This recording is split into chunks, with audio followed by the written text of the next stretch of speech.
es un esquema, ¿no es cierto?, más completo. La mesentérica superior, como les decía, da ramas izquierdas que van al yeyuno, al ilion, va a dar una rama que es la ilio, ¿no?, por la ileal recurrente, así se llama, seco, por las ramas secales, apendículo, porque da la apendicular, y cólico, porque va a dar la cólica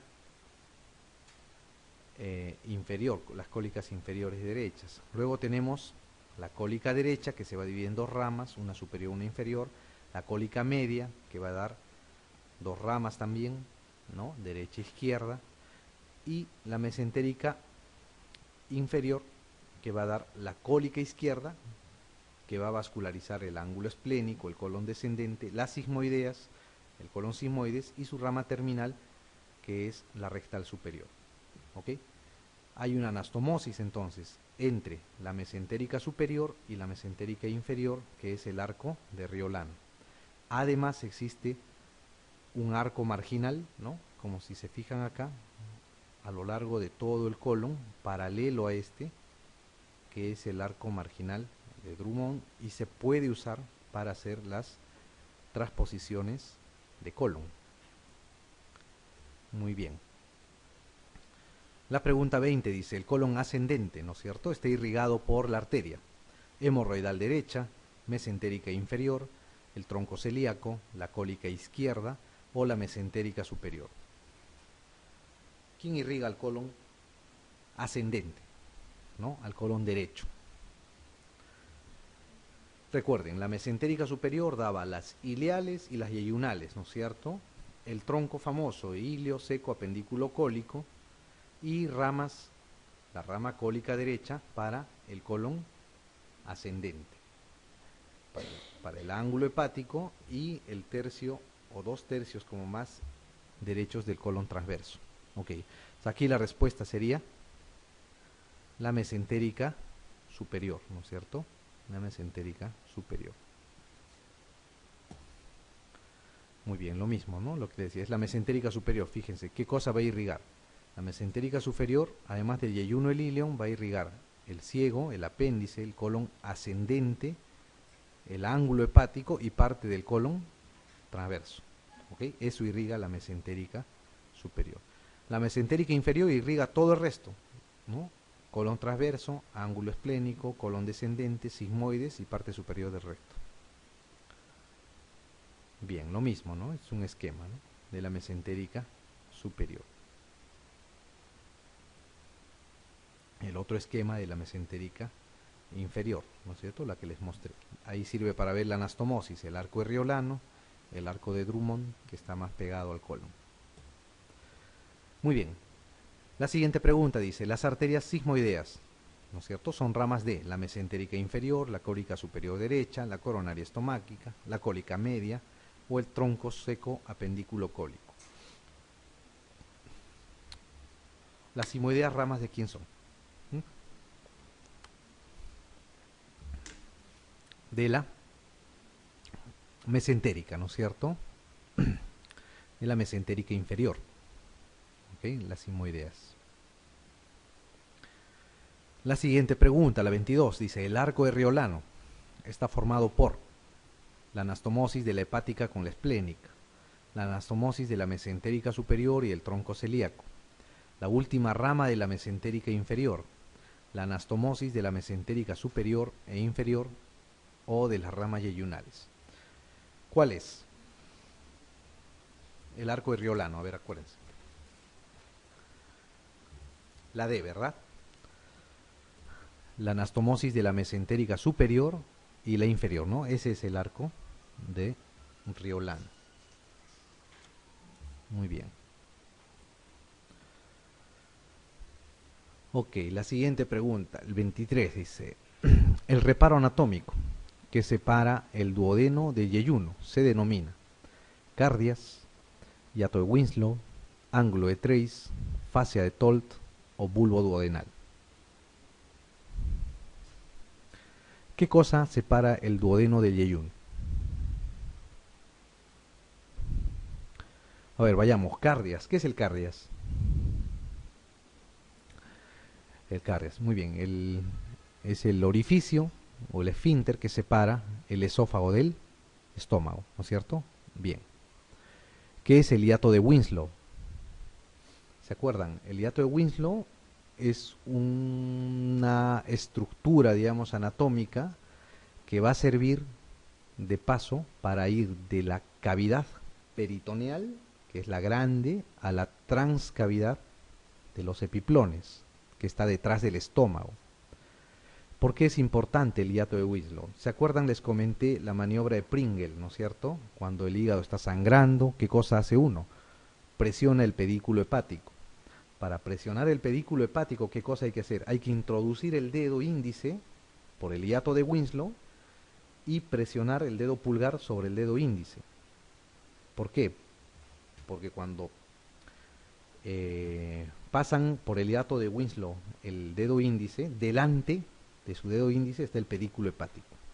Detrás está la vena cava, arriba el hígado y abajo el duodeno, ¿no? Ese es el límite, los límites del hiato de Winslow. Difícil que les pregunten eso, pero sí les pueden preguntar dónde está, ¿no? El hiato de Winslow comunica la cavidad peritoneal con la transcavidad de los epiplones, ¿ok?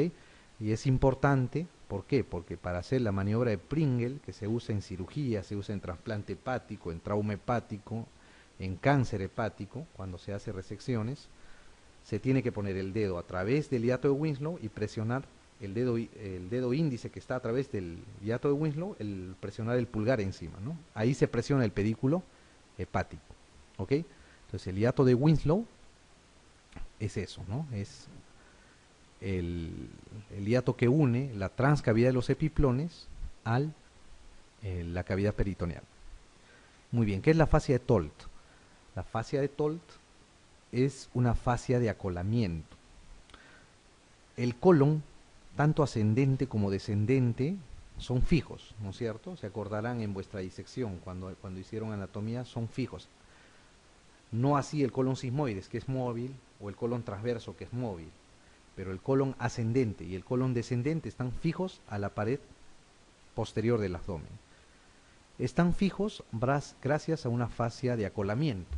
Si ustedes cortan el peritoneo al lado externo del colon ascendente y el descendente y empiezan a levantar, va a haber una especie de fascia o de tejido conectivo laxo que está detrás del colon, que se puede liberar fácilmente solamente desgarrándola. A eso se llama la fascia de Tolt. O sea, la fascia de Tolt es una fascia de acolamiento que está detrás del colon ascendente y del descendente, ¿no? Detrás de esos dos de esas dos estructuras. Cuando se hace una hemicolectomía o se tiene que sacar el colon por cáncer, por ejemplo, o por necrosis, o por un vólvulo que ha necrosado parte del descendente, se tiene que sacar esa fascia de acolamiento, ¿no? Eso se llama fascia de Tolt. El bulbo duodenal es la primera parte de la primera porción del duodeno. El bulbo duodenal es una dilatación del duodeno que está enseguida e inmediatamente después del píloro, ¿ok? Que es móvil. El resto del duodeno está pegado al retroperitoneo. Esta parte del bulbo duodenal es móvil, ¿ok? Está medio dilatado, por eso se llama bulbo duodenal. Ok, entonces el reparo anatómico que separa el duodeno del yeyuno se denominará el ángulo de Treis, ¿no es cierto? El ángulo de Treis. Muy bien. La siguiente dice, una de las siguientes arterias no irriga el recto y el canal anal. Ok, arteria sacra, arteria marginal, arteria hemorroidal superior, arteria hemorroidal media, arteria hemorroidal inferior. No irriga el recto y el canal anal, dice, ¿no es cierto? A ver, vamos a ver. Las arterias hemorroidales, como su nombre indica, van a irrigar el recto, ¿no es cierto? La hemorroidal superior es rama de la mesentérica superior. La hemorroidal media es rama de la hipogástrica. Y la hemorroidal inferior es rama de las pudendas. Ok. La arteria sacra, cuando la arteria aorta llega al promontorio, en general se empieza a dividir en dos ramas, ¿no es cierto? Ilíaca las ilíacas comunes, derecha e izquierda. En el centro hay una arteria que se llama la sacra media. Esta arteria sacra media puede dar algunos vasos para el recto, ¿ok? Entonces la arteria sacra puede irrigar el recto. La arteria marginal, ¿se acuerdan? La arteria marginal no es otra cosa que la anastomosis de las cólicas, de las sismoideas, hasta el tronco ilioapendicular o ilio seco apendículo cólico, ¿ok? La arteria marginal de Drummond, esa no irriga el recto ni el canal anal, ¿ok? Pero la arteria sacra, sí, y las hemorroidales, por supuesto, ¿no es cierto? La superior, la media y la inferior. Entonces la B es la respuesta acá. Ok. ¿Qué más? Han preguntado también sobre la parte ectoscópica del colon, ¿no es cierto? ¿Cómo diferencian ustedes el colon y el intestino delgado? ¿Ok? ¿El colon qué estructuras va a tener? Normalmente el intestino delgado es una víscera de superficies lisas, ¿no es cierto? De superficies lisas. En cambio, el colon va a tener ciertas estrecheces, ¿ok? Asociado a ciertas dilataciones. A eso se llama las austras. Va a tener también ¿qué cosa? La capa longitudinal se va a fusionar en 3 cordones longitudinales que van a ir desde la base del apéndice hasta el sigmoides, ¿no? Y se van difuminando cuando llegan al recto. Esos cordones van a ser las tenias del colon, ¿ok? Las tenias o las cintillas longitudinales del colon también le llaman. ¿Qué más va a haber? Va a haber unas especies de apéndices colgantes a lo largo de todo el colon, algo menos en el colon ascendente y el ángulo hepático y transverso, y mucho más en el colon sigmoides. Esos son los apéndices epiploicos, ¿ok? Si ustedes cortan un apéndice epiploico, lo que van a encontrar dentro es grasa y un ganglio linfático, ¿ok? Entonces, esos son los apéndices epiploicos. Así ustedes diferencian el intestino delgado del intestino grueso. ¿Han preguntado alguna vez cómo se diferencia o cuáles son las características del intestino grueso versus el intestino delgado? Es importante que conozcan eso, sí, ¿no? Cuando están operando y quieren identificar, por ejemplo, si es colon o no, ustedes no hacen una incisión normalmente, ¿no? No se hace una incisión sifopúbica, se hacen incisiones pequeñas, entonces tienen que saber identificar qué estructura están agarrando, si es intestino delgado o es intestino grueso, ¿ok? Para eso sirve esos detalles, ¿ok? Así fue la pregunta, dice, no es característica morfológica del intestino grueso, presenta superficies lisas, presenta 3 tenias, adosadas a su pared, presenta apéndices epiploicos, presenta austras, el colon sigmoides es irrigado por la mesentérica inferior. Ok, ¿cuál es la respuesta ahí, la 27? No es característica morfológica, dice, ¿no es cierto?, del intestino grueso. ¿Cuál no es?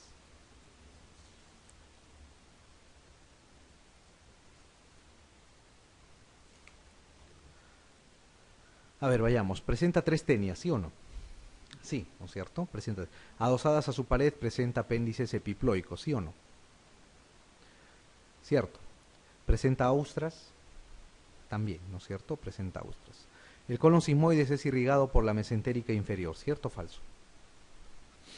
El colon sigmoides está vascularizado por las sigmoideas, ¿verdad? Las sigmoideas, ¿ramas de quién son? De la mesentérica inferior, ¿ok? Eso es cierto. Entonces, presenta superficies lisas, ¿cierto o verdadero? Si tiene tenias, si tiene apéndices epiploicos, si tiene austras, ¿tendrá superficies lisas? No, pues, ¿no es cierto? Cuando ustedes, esta pregunta también les sirve para responder, cuando ustedes tienen una alternativa que se opone al resto de las otras alternativas, ustedes tienen mucha posibilidad de acertar marcando esa, ¿ok? Presenta tres tenias, dice, ¿no? Adosada a su pared presenta apéndices epiploicos, presenta austras. Estos son accidentes, pues, ¿no? Dentro de su conformación. Presentar superficies lisas se opone a todo esto. Okay. Cuando hay ese tipo de preguntas, ustedes pueden, si tienen alguna duda, no están muy seguros, pueden marcar esa alternativa. ¿Okay? Es una forma de dar exámenes también. Creo que van a tener una clase al final de eso, ¿no? Cuando hay ese tipo de duda, pueden marcar eso.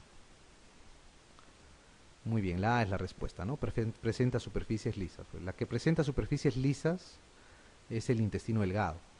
¿Ok? El intestino delgado. Bien.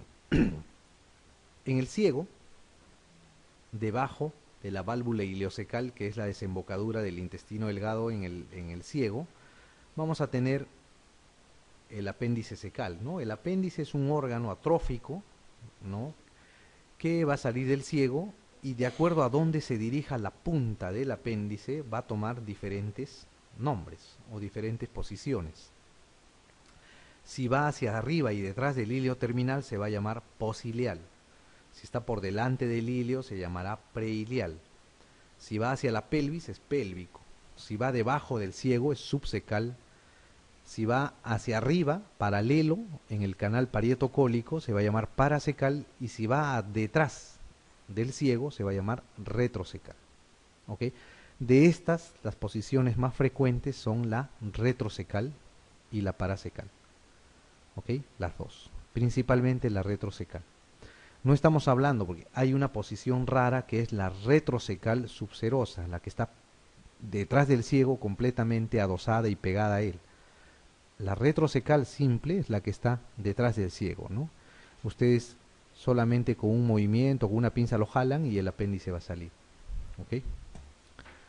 Bien, entonces la pregunta viene así. La posición más frecuente del apéndice es paracecal externa y pélvica, subcecal, paracecal interna y retrocecal, retroilial y subhepático. ¿Cuál es? La retrocecal es la más frecuente, ¿no es cierto? Junto con la paracecal son las más frecuentes, ¿no? De lejos la retrocecal es la más frecuente. ¿Ok? No se olviden de eso. Vamos a volverlo a tocar cuando veamos apendicitis, ¿no?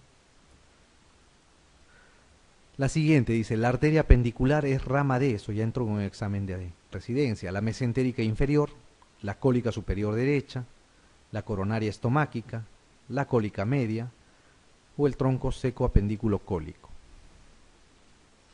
Ese, ¿no es cierto? ¿No? Sin leerlo, ¿no? Sin saberlo podrían responder, ¿no? Ahí está, le está soplando el nombre, ¿no? Seco apendículo cólico, ¿no es cierto? Muy bien.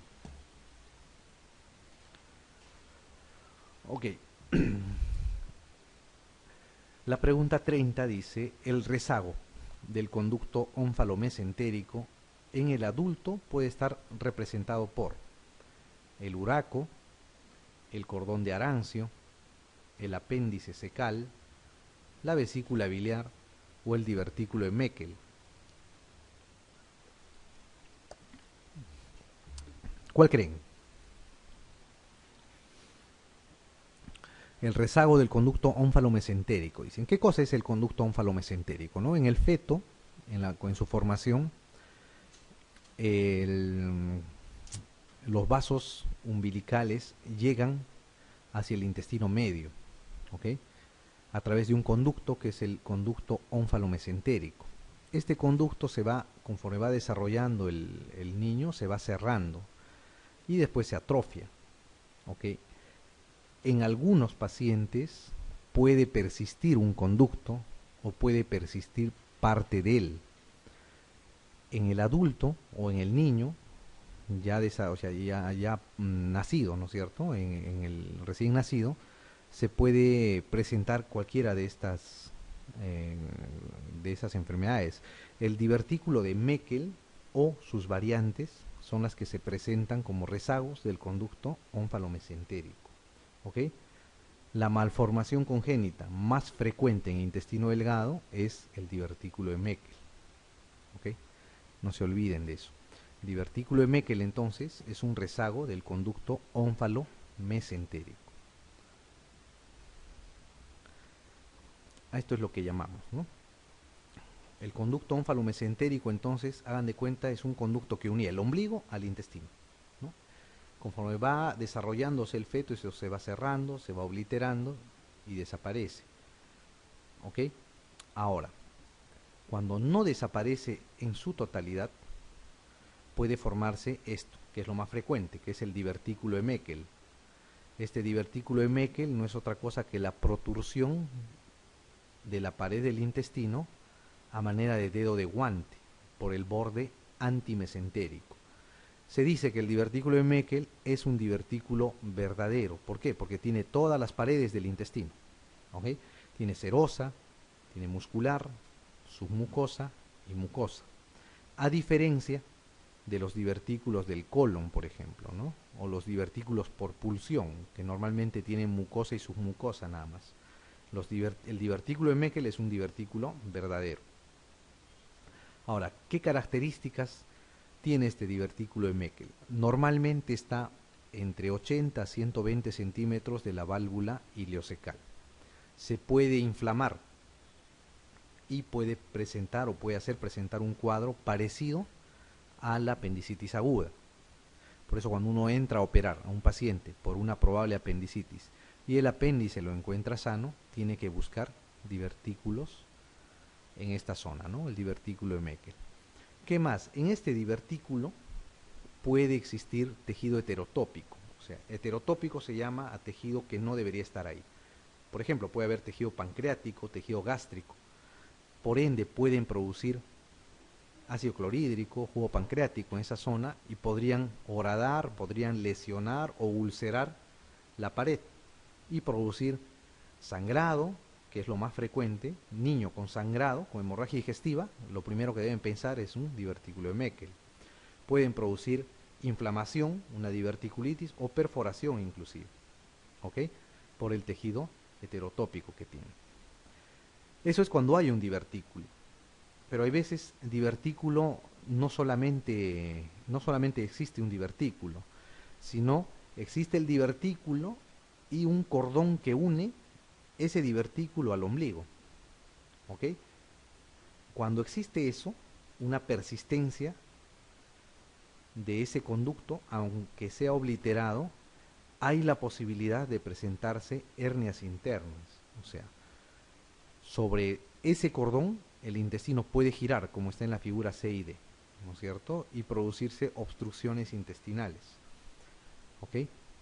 Entonces, al producirse la obstrucción intestinal, el paciente viene con un cuadro de obstrucción intestinal, de repente sin antecedente de cirugía previa. ¿No es cierto? Saben que la causa más frecuente de obstrucción intestinal es la cirugía previa, ¿no es cierto? Bridas y adherencias.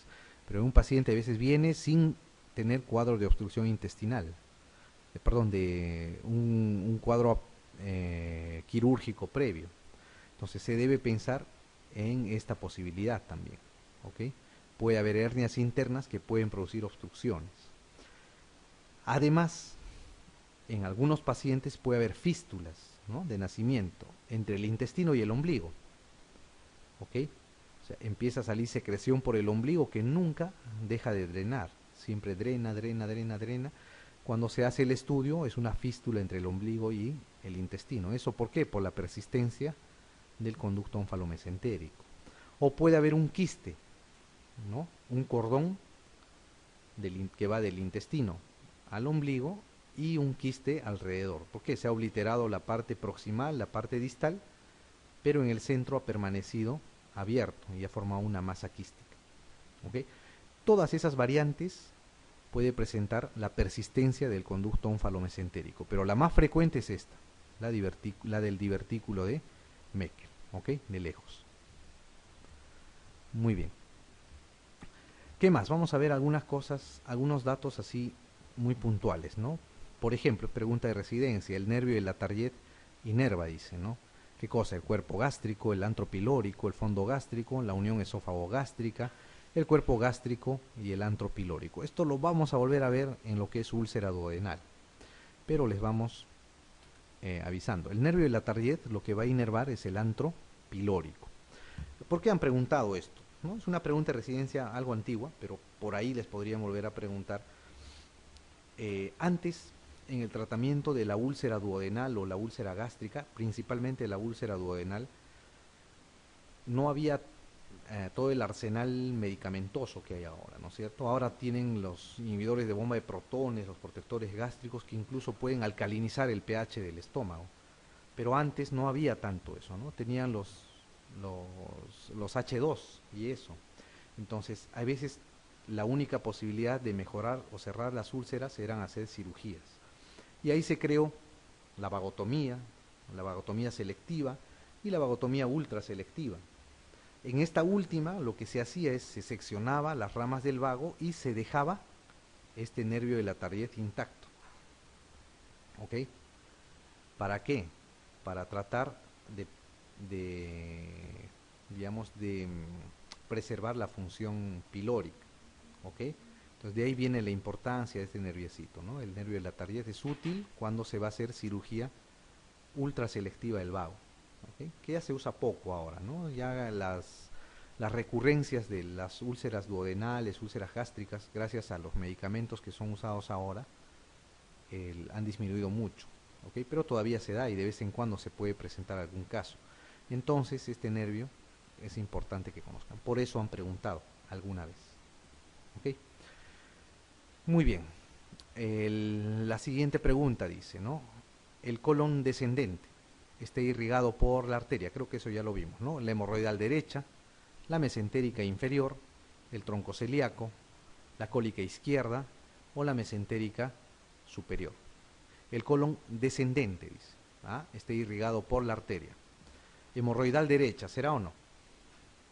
No hay hemorroidal derecha, ¿no es cierto? Hay hemorroidal superior, media, inferior. ¿Ok? Bien. La mesentérica inferior, bueno, puede ser. El tronco celíaco, ¿sí o no? No, ¿verdad? El tronco celíaco da la coronaria estomáquica, la hepática y la esplénica. Vasculariza todo lo que esté por encima del mesocolon transverso. ¿Ok? Todo lo que está por debajo del mesocolon transverso no tiene nada que ver el tronco celíaco. La cólica izquierda dejamos ahí. La mesentérica superior irriga el yeyuno, el ilion y el lado derecho del colon, ¿no es cierto? El lado derecho del colon. Muy bien. Les queda dos, la mesentérica inferior y la cólica izquierda, ¿no es cierto?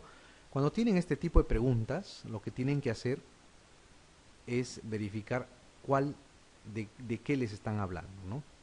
La cólica izquierda es una rama que va a vascularizar, se va a dirigir hacia el ángulo esplénico y va a vascularizar parte del colon transverso y una pequeña parte del colon descendente.